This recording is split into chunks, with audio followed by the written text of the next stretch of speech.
Welcome to the second session of entry test gladiator series. अगर आप जानना चाहते हैं कि ई कैट का मेरिट क्राइटेरिया क्या है और यूटी की नई पॉलिसी के मुताबिक हम एग्रीगेट ई कैट का कैसे फाइंड आउट कर सकते हैं और इसका एग्रीगेट है क्या, तो इस वीडियो को एंड तक ज़रूर देखिए। इससे पहले कि अगर आप लीडिंग फिजिक्स फैमिली का हिस्सा नहीं बने तो देर किस बात की, तो जल्दी से आप चैनल को सब्सक्राइब करें और हमारी फैमिली का हिस्सा बन जाइए।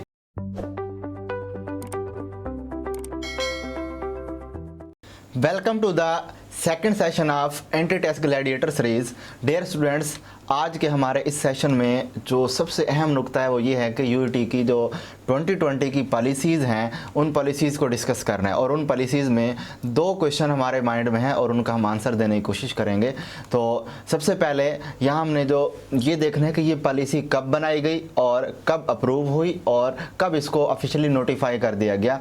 ये 15 जनवरी को ये एक मीटिंग हुई और उस मीटिंग में जो पॉलिसी दी गई वो मैं आपसे डिस्कस करने वाला हूँ, जो कि 5 मार्च को अप्रूव हुई और जबकि ये 2 अप्रैल को, इसी 2 अप्रैल को ही, यानी कि अब से कुछ दिन पहले ही ये स्पेशल नोटिफिकेशन आ गया और नोटिफिकेशन में उन्होंने क्या कुछ कहा उसको हम डिस्कस करने वाले हैं। तो आज हमारे 2 पॉइंट्स होंगे। सबसे पहला पॉइंट कि इस दफ़ा नई पॉलिसी के अकॉर्डिंग एलिजिबिलिटी या मेरिट क्राइटेरिया क्या होगा, और दूसरा पॉइंट ये होगा कि एग्रीगेट कितना होगा, यानी कि एफएससी, डीएई और फॉरेन स्टूडेंट्स का मेरिट क्राइटेरिया क्या होगा, या बीएससी इंजीनियरिंग टेक्नोलॉजी का क्या होगा, और जबकि ए लेवल स्टूडेंट्स का भी मेरिट क्राइटेरिया क्या होगा, ये डिस्कस करने वाले हैं। जबकि एग्रीगेट की बात की जाए तो एफएससी स्टूडेंट्स का एग्रीगेट कितना होगा, डिप्लोमा होल्डर या डीएई स्टूडेंट्स का एग्रीगेट कितना होगा, बीएससी इंजीनियरिंग टेक्नोलॉजी स्टूडेंट्स का एग्रीगेट कितना होगा,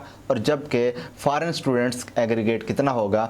और मैं इसके अंदर आपको निकालने का तरीका सिखाऊंगा कि किस तरह आप अपना एग्रीगेट खुद ही 2 मिनट में निकाल सकते हैं। तो नेक्स्ट हम ये 2 चीज़ें डिस्कस करने से पहले आपको मैं एक नुस्खा बता रहा हूँ नाकामी और कामयाबी के दरमियान का, कि आप नाकामी से कामयाबी के दरमियान कैसे आ सकते हैं। देखें, इसके लिए सबसे पहले मैं एक जुमला पढ़ता हूँ कि लगातार नाकामियों से दिल बर्दाश्ता हुए बग़ैर जोश के साथ कोशिश करते जाना कामयाबी है। यानी कि अगर आप एक नाकाम शख्स हैं और कामयाबी चाहते हैं तो 2 चीज़ें अडॉप्ट कर लें। पहली चीज़ ये कि कभी आप किसी की बातों से या नाकामी से दिल बर्दाश्ता ना हो, और दूसरा पॉइंट ये याद रखें कि आपने उसको बड़े जोश, जज्बे और वलवले के साथ काम करना है, ये भूल कर कि मैं नाकाम हूँ। तो अगर आप ये 2 काम अडॉप्ट कर लें तो आप इजीली नाकामी की सीढ़ियाँ चढ़ते चढ़ते आप क्या कर लेंगे, कामयाबी पर पहुँच जाएंगे। तो आपने नाकामी से कामयाबी तक जाने का सहारा सिर्फ 2 चीज़ें, दिल बर्दाश्ता ना हो और जोश के साथ काम करें, तो ख़ुद ही इस काम को तलाश करना है आपने और कामयाब हो जाना है। तो हम चलते हैं अपने टॉपिक की तरफ। वो टॉपिक ये है कि इस सेशन में हम देखना है कि एलिजिबिलिटी या मेरिट क्राइटेरिया क्या है। तो सबसे पहले हम देखते हैं कि डीएई, एफएससी या फॉरेन एग्जाम स्टूडेंट्स का एलिजिबिलिटी या मेरिट क्राइटेरिया क्या है। तो देखें, इन 3 क्लासेस के स्टूडेंट्स, डीएई है या एफएससी या फॉरेन एग्जाम, वो 60% मार्क्स अगर उनके हैं तो वो एंट्री टेस्ट देने के लिए एलिजिबल है एडमिशन लेने के लिए नहीं, सिर्फ टेस्ट देने की बात कर रहा हूँ कि टेस्ट देने के लिए ये एलिजिबल है। और याद रखें, यहाँ सबसे अहम पॉइंट, कोई बच्चा अगर कोई हाफ़िज़ कुरान या स्पोर्ट्समैन है वो ये मत समझे कि मेरे नंबर मिलकर 60% बनेंगे तो मैं एलिजिबल हूँ। नहीं, आपके जो डिग्री के मार्क्स हैं, यानी एफएससी में डिग्री के नंबर या डीएई के डिग्री के नंबर्स अगर 60% हैं तो आप इसमें एलिजिबल हैं एंट्री टेस्ट में अपेयर होने के लिए।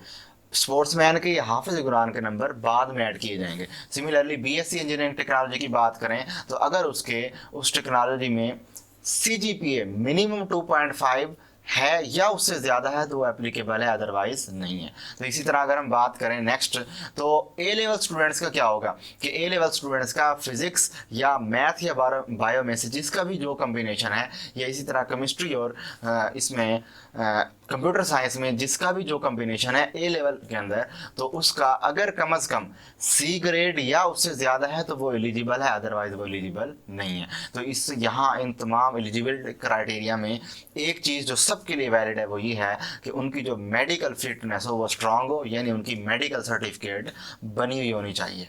ठीक है, यानी आई साइट हो गया, फिजिक हो गया, ये अकॉर्डिंग टू मेडिकल फिटनेस होनी चाहिए। तो अब नेक्स्ट हम देखते हैं कि इसमें एग्रीगेट कितना होना चाहिए। स्टूडेंट्स, एग्रीगेट न्यू पॉलिसी का बताने से पहले मैं आपको ओल्ड बता देता हूँ, ताकि आपको कंपैरिजन पता लग जाए कि ओल्ड का न्यू के साथ क्या था। देखें, 2020 से पहले तक जो ओल्ड एग्रीगेट हुआ करता था वो सिंपल ओल्ड एग्रीगेट ये था कि उसके अंदर टोटली किसी बच्चे के एंट्री टेस्ट में जितने भी नंबर होते थे उन नंबरों में से 30% नंबर ले लिए जाते थे, और उसके बाद इस बच्चे के एफएससी में जितने भी नंबर होते थे उसमें से 70% ले लिए जाते थे। अब उसका मेरिट क्राइटेरिया बनाते, और वो मेरिट क्राइटेरिया कैसे था कि फ़र्ज़ करें कि किसी बच्चे के एफएससी में 800 नंबर हैं, उसकी परसेंटेज निकालते, उसको मल्टीप्लाई कर देते 0.7 से, प्लस फिर क्या करते ई कैट। फ़र्ज़ करें ई कैट के किसी बच्चे के ई कैट में नंबर हैं जी 250 नंबर हैं, तो वो 250 नंबर्स की परसेंटेज निकालते और उस परसेंटेज को 0.3 से मल्टीप्लाई करते, दोनों को ऐड करते, आपका मेरिट क्राइटेरिया बन जाता था। क्लियर हो गई बात ये। लेकिन यहाँ स्टूडेंट्स में एक अहम नुक्ता बताने वाला हूँ जो कि मोस्टली बच्चों को नहीं पता होता। देखें यहाँ बात, अक्सर बच्चे ये एक्सपेक्ट करते हैं कि मैं स्पोर्ट्समैन हूँ या मैं हाफिज़ कुरान हूँ। तो स्पोर्ट्समैन या हाफिज़ कुरान की मैं बात कर रहा हूँ, दोनों की। तो वो अब स्पोर्ट्समैन के 5 नंबर होते हैं और हाफिज़ कुरान के 20 नंबर। याद रखें, आपको पूरे 5 या पूरे 20 नंबर कभी नहीं मिलेंगे। इसके लिए आपको क्या करना होगा, अलहदा से टेस्ट देना होगा। एक और बात, बच्चे ये कंसीडर करते हैं कि इधर से मेरे 5 नंबर और उधर से 20 नंबर, इन दोनों को इकट्ठे मिला के वो मेरिट एग्रीगेट बना लेते हैं, और ऐसा नहीं होता।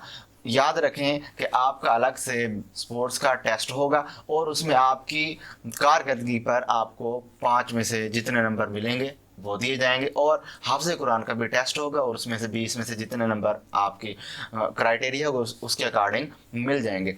अब ये नंबर लेने के बाद इन नंबर्स को उन टोटल नंबर में मेरिट में ऐड नहीं किया जाएगा, बल्कि इन नंबर्स को आपके इंटरमीडिएट नंबर में ऐड किया जाएगा, यानी एफएससी में। फिर उसके बाद इसका क्राइटेरिया 0.7 से मल्टीप्लाई करके बनाया जाएगा, फिर उसको एंट्री टेस्ट में के क्राइटेरिया में ऐड करके ये एलिजिबिलिटी अचीव की जाएगी। ये बात क्लियर है। अब ये वाली जो कंडीशन बताई स्पोर्ट्समैन की, हाफ़िज़ कुरान की, ये दोनों पहले भी जो एलिजिबिलिटी थी अब भी वही एलिजिबिलिटी है, इस पॉलिसी में कोई चेंज नहीं है। इट्स मीन स्पोर्ट्समैन वाली, हाफ़िज़ कुरान वाली एलिजिबिलिटी अब भी और पिछले साल भी सेम थी कि यानी इनके नंबर्स जो जितने भी आएंगे वो इंटरमीडिएट में ऐड करके फिर उसके बाद एंट्री टेस्ट की परसेंटेज बनाकर उसमें ऐड करके मेरिट कैलकुलेशन की जाएगी, जैसा कि मैंने इस फार्मूले में बताया था। ये तो थी स्टूडेंट्स पुरानी बात। अब नया एग्रीगेट कैसे होगा, 2020 पॉलिसी क्या है। 2020 पॉलिसी के मुताबिक सबसे पहले बात करते हैं एफएससी स्टूडेंट की, कि एफएससी स्टूडेंट ने 30% नंबर लेने, जबकि मैट्रिक परसेंटेज क्या है जी 25%, यानी कि मैट्रिक का स्टूडेंट ने 25% नंबर लेने ही लेने हैं, याद रख लें। जबकि और उसके बाद 11th परसेंटेज 45। यहाँ दो बातें मैं क्लियर कर दूं कि इस पॉलिसी से पहले 2019 तक एंट्री टेस्ट ई कैट में कोई मैट्रिक के नंबर नहीं ऐड होते थे। क्लियर बात ही, और मेडिकल में होते थे पहले, लेकिन पिछले साल एमडी कैट वालों के भी मैट्रिक के नंबर ऐड नहीं किए जाते, और अब एमडी कैट वालों ने मैट्रिक के नंबर ख़त्म किए और ई कैट वालों ने नई पॉलिसी के मुताबिक डाल दिए। ठीक हो गया। तो अब वो पॉलिसी में कितने 25%, यानी आपके एंट्री टेस्ट में 30% हो और मैट्रिक में 25%, और इधर से 11th परसेंटेज आपकी 45% होना मस्ट है।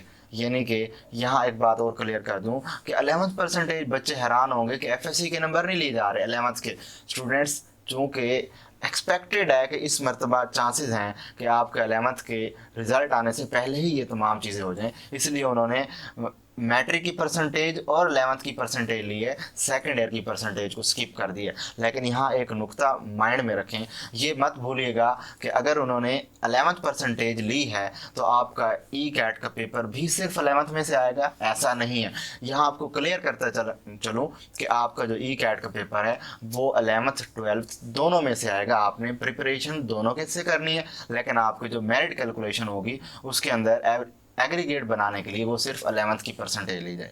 अब सिंपली वही सेम क्राइटेरिया कि मेरिट क्राइटेरिया क्या होगा कि 0.3 को ई कैट परसेंटेज की कैट से मल्टीप्लाई करें, प्लस करें 0.25 मैट्रिक की, उसको मल्टीप्लाई करें परसेंटेज ऑफ मैट्रिक से, और प्लस करें 0.45 को परसेंटेज ऑफ 11th से। तो आपका इस तरह एफएससी वालों का एग्रीगेट बनेगा। सिमिलरली बात करें डिप्लोमा होल्डर की, तो उसका भी एंट्री टेस्ट की वेटेज 30%, जबकि उनके फर्स्ट और सेकंड ईयर के अंदर 70% नंबर हों तो वो 70% नंबर लिए जाएंगे। अब उनके जितने भी एंट्री टेस्ट के नंबर होंगे उनकी परसेंटेज निकाल के 0.3 से मल्टीप्लाई करना पड़ेगा, प्लस उसके बाद ये डीएई डिप्लोमा होल्डर्स का फर्स्ट ईयर और सेकंड ईयर के जितने भी नंबर होंगे उनका 70% नंबर निकाल के 0.7 से मल्टीप्लाई कर लिया जाएगा। तो आपको क्या मिल जाएगी, उसकी परसेंटेज। इस तरह मेरिट कैलकुलेशन हो जाएगी। नेक्स्ट हम बात करते हैं, और वो नेक्स्ट हमारे पास की है बीएससी इंजीनियरिंग की। तो बीएससी इंजीनियरिंग का भी सेम वही कि इसके अंदर उनकी एंट्री टेस्ट परसेंटेज 30%, और उनके जो 7th सेमेस्टर है उसकी सीजीपीए अगर डिग्री कंप्लीट नहीं हुई तो उसकी जो परसेंटेज बनाई जाए वो 70% होना मस्ट है, और उसका मेरिट क्राइटेरिया भी सिंपल सा आपके सामने मौजूद है। तो नेक्स्ट अब हम बात करते हैं वो नेक्स्ट फाइनली कि फॉरेन क्वालिफिकेशन वाले जो बंदे हैं उनका क्या होगा। उनकी एंट्री टेस्ट की परसेंटेज 30% ही होगी, यानी वो जो एंट्री टेस्ट में जो नंबर लेंगे उस नंबर्स की 30% नंबर निकाल लिए जाएंगे, और उनके ए लेवल में 11th क्लास में नंबर 70% हों। याद रखें, एफएससी वालों के 60% कम से कम या उससे ज़्यादा, जबकि ए लेवल वालों के 70% या उससे ज़्यादा नंबर हों तो वो एलिजिबल हैं। और उनका मेरिट क्राइटेरिया क्या होगा कि 0.3 को परसेंटेज ऑफ ई कैट से मल्टीप्लाई करना होगा, प्लस 0.7 को percentage of 11th A level से मल्टीप्लाई करना होगा। यूँ आपका एग्रीगेट फाइंड आउट हो जाएगा। तो स्टूडेंट्स, मुझे उम्मीद है कि आपको ये लेक्चर अच्छे से समझ आया होगा। अगर फिर भी इससे रिलेटेड आपको कोई भी इशू है तो आप मुझे कमेंट सेक्शन में आप क्वेश्चन करें, मैं इंशाल्लाह नेक्स्ट सेशन के अंदर उसका आंसर ज़रूर दूंगा। थैंक यू, अल्लाह हाफिज़।